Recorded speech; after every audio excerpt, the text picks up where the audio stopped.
তারা যখন প্রশ্ন করলো, বললো আপনার কোনো প্রতিদ্বন্দ্বী আছেন কিনা, বললাম হ্যাঁ আছেন তো, তারা 5 জন এবং একের দল থেকে তারা এসেছে, হ্যাঁ আমি সব 5 জন তারা আছেন এবং আমরা কোনো প্রতিদ্বন্দ্বী কিছু ছোটো করে দেখি না, হ্যাঁ ডাজ নট ম্যাটার।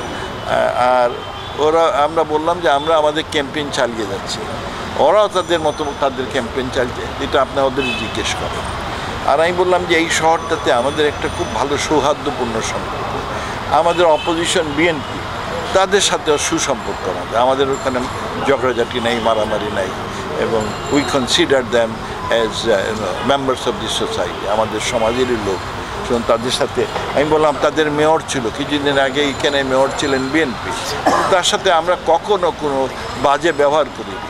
আর আমার সরকার, শেখ হাসিনার সরকার তাকে সবসময় সাহায্য করেছে, because development of the country যদি হয়, ডাজ নট ম্যাটার কে করলো, is the development. Sheikh Hasina চান এদেশের মঙ্গল, সুতরাং বিএনপি নেতা করলো না আওয়ামী লীগ করলো এটা উনি কোনো সময় ভ্রুক্ষেপ করেন না, হ্যাঁ দিস ইজ শেখ হাসিনা, কারণ ওনার দেশের উন্নয়ন তিনি চান। তো এইগুলো আমরা বলেছি অনেকক্ষণ আলাদা। আমরা এই বছরে নির্বাচনে আমরা সে আবার প্রতিষ্ঠিত করতে চাই যে আমরা হচ্ছে পৃথিবীর মধ্যে ডেমোক্রেটিক কান্ট্রি, আমরা হচ্ছি হিউম্যান রাইটস অ্যান্ড হিউম্যান জাস্টিসের আপনার অগ্রনায়ক, আমরা এটা প্রতিষ্ঠিত করতে চাই। এই জন্যে আমরা এবারে ফ্রি ফেয়ার নন ভায়োলেন্ট ইলেকশন করতে চাই।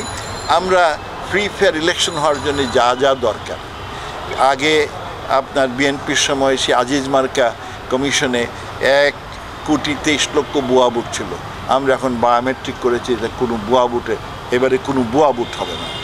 সেকেন্ডলি বলা হয়েছে যে রাতের অন্ধকারে ব্যালটিং হয়েছে, আমরা এই জন্য ট্রান্সপারেন্ট ব্যালট বক্স সবার সামনে থাকবে, দেখবে কয়টা ব্যালট পড়লো, এইটা তৈরি করি। আর সবচেয়ে ইম্পর্টেন্ট, আমরা একটা স্ট্রং ইলেকশন কমিশন করেছি, যারা ইলেকশনের সময় সব দায়িত্বে থাকবে, সরকারি অফিসার কিংবা সিকিউরিটি, পুলিশ টুলিশ, এদের যা ইচ্ছা তারা যদি মনে করে এরা পার্টিদের বের করে দিবে, চাকরিতে কোন জায়গায় পাঠিয়ে দিবে, এইরকম একটা আমরা স্বচ্ছ ইলেকশন চাই।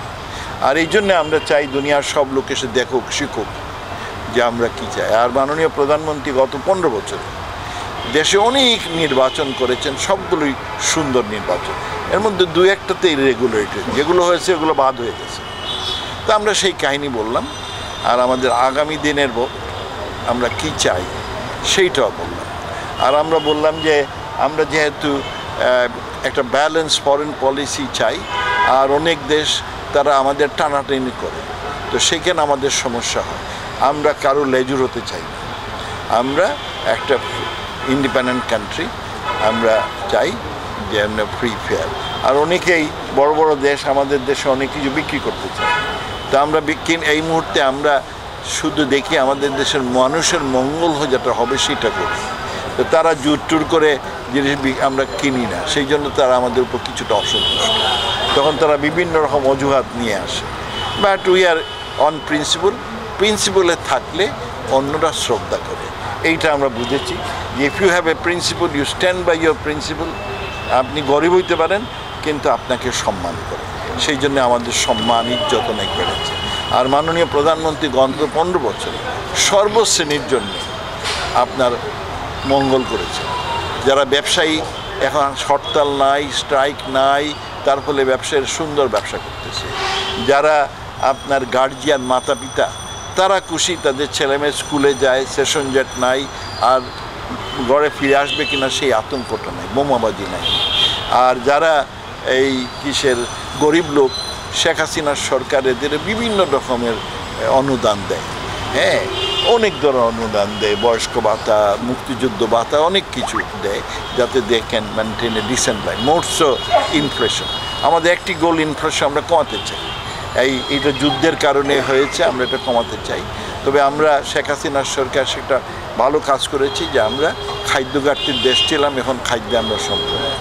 আমরা আইটি সেক্টরে খুব ভালো করেছি, আমরা ফার্মাসিউটিক্যালে ভালো করতেছি, আমরা এগুলো বিদেশে বিক্রি করতেছি। আমরা বর্তমানে আমার গার্মেন্টই একমাত্র, ইন দ্য লং রান আমরা আমার আইটি সেক্টরে বড় করতেছি, আমার ফার্মাসিউটিক্যাল বড় করতেছি, এইগুলো আমাদের অবজেক্টিভ। এবং এইগুলো আমরা এইসব কাহিনী আমাদের এইগুলো বললাম, তারা খালি শুনতেছে। আমি বললাম তোমাদের কোনো প্রশ্ন আছে? হ্যাঁ, প্রশ্নের মধ্যে কয়টা দল কার্য করতেছে, দুইজন উইথড্র করেছে, আমি সেটাও বললাম যে একজন আমার দলের লোক স্বেচ্ছায় উইথড্র করেছেন, আর একটা অন্য দলের লোক তিনিও স্বেচ্ছায় উইথড্র করেছেন, আমি লাকি। কোনো মন্তব্য করে নেই তারা। আপনার মিডিয়ার সাথে আমি বললাম মিডিয়ার সাথে কথা বললেন যে না, বললো না আমরা মিডিয়াকে ফেস করবো না। আমি বললাম দেখো আমরা একেবারে সারাদিন মিডিয়ার মধ্যে থাকি।